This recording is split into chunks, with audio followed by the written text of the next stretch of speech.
9:30 even.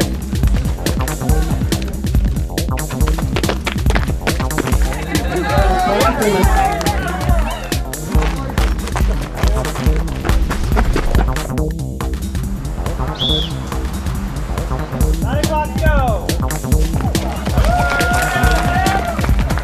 9:18:54.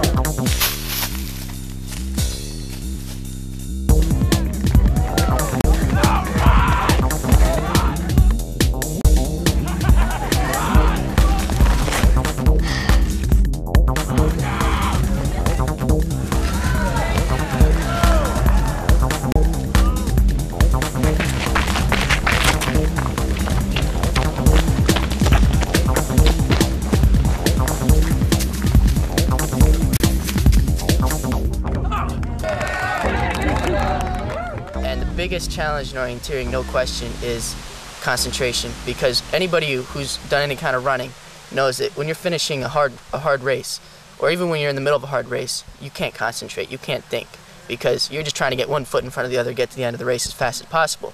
In orienteering, you can't do that. You have to be able to concentrate, you have to read the map, know what you're doing at all times, and be able to be in be in the zone, I guess you could say, where you really have absolute control of your brain, of your head, and what you're doing.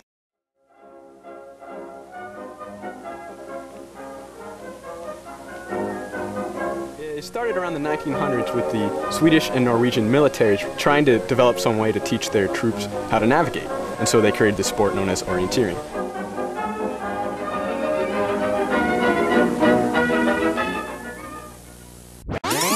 The freedom you begin to feel is real. The rhythm is exhilarating. Your mind clears. So get outdoors.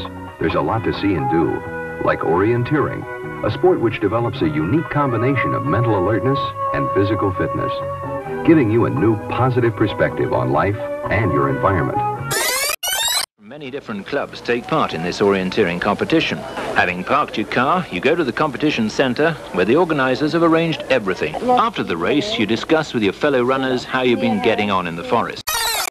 In orienteering, you can compete until you're 90 and above, but you have to eat your oatmeal. Orienteering is sort of like cross-country running with a map and a compass. The map is really detailed with contours and lakes and rocks. It has usually like 10 to 15 different circles on it, and each circle there's going to be an orange and white nylon flag. Once you get to the control, you have to punch it with a little orange puncher. Should I go over the hill or try to make some time up on the trail? There's also a clue description, so it might be on a rock or a trail feature or a building or some kind of land feature. You have to go to each control in order, but between them you can get there however you want. The decision is making that route choice and trying to figure out what's the best way to get between them, whether it's worth going around to the side or going straight across. You have to get all of them, and if you do it really, really fast, you just might win.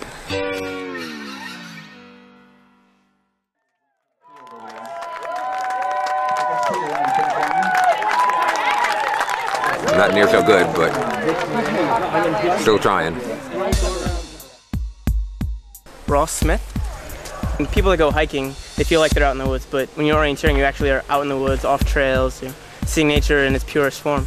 Especially going downhill when you're having to dodge things and go in and out of rocks and trees. There's a rush. I'll probably be doing it until I can't do it any longer. Samantha Sager. Besides competing, I get to see some of my great friends. I think one of the things about orienteering is the goal of not to run too fast and to take a safe route. I hope to qualify for the best races and just be able to compete with people outside of the U.S. John Fredrickson. It's not like a cross-country race, you're just blasting. It's a whole nother experience. Crazy people running around the woods. It's fun stuff. I'm thinking world level, elite level, since nobody in the States has done that yet. Suzanne Armstrong. From this exhilaration of you're running and you know where you are and everything, you're hitting everything. You expect to see a boulder and you see a boulder, and you expect to see the ridge and you see the ridge. The balance between running and pushing yourself hard aerobically, everything you have just to keep focusing. This is just my thing. Dan Walker. If I'm running and I'm having a good run, then that means I'm focused. I'm reading everything, I'm looking around, I know what's over there, I know what's over there, I know what's behind me because I looked at it, I know exactly where I am on the map. I would say I just want to be able to run clean runs fast. Cream porter. When I'm feeling really good and running really cleanly, it almost feels like everything just flows together and kind of like you're flying or floating. It's just fun, I really like it. The woods and yourself and just go and run. You get out of breath and you just want to get out of breath. Ksenia Popova. John Osborne. I mean, there's these old guys, 40 plus, Michael Platt, Joe Brodigan, they still win at Long O Champs running 20 plus kilometers in 90-degree heat. When you make a mistake and you're like, oh, you lose time, you don't just give up, obviously. You're gonna finish the course. And that's like life. There's just little things that can totally throw you off. Victoria Brodigan. I've learned a lot of efficiency from orienteering. It's the beauty of nature. Greta Olafson. I am not getting lost. If I do, I can figure out where I am. John Goodwin. It's exhilarating being out in the woods. Siobhan Fleming. Slow going up those steep hills. You're just running down those big hills, jumping over the trees. It's a life sport.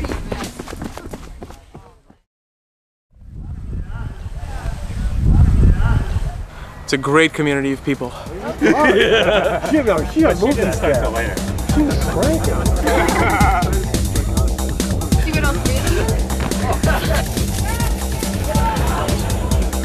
Really involved a lot of very quick decision making. Yeah, Latin came out in the marsh.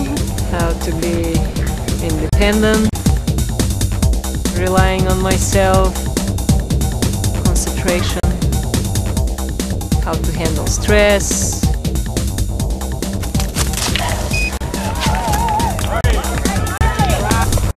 I'm eating olives and potatoes. You need your starch and you need your salt for racing.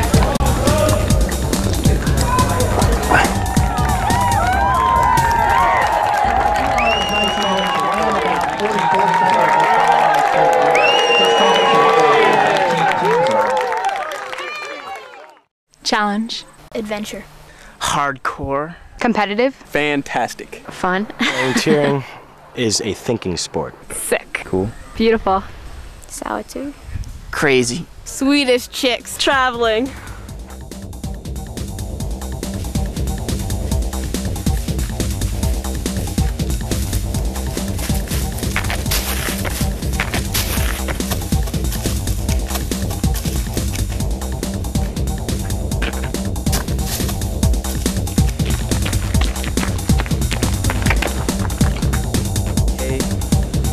I can't think this quickly. I'm oxygen deprived.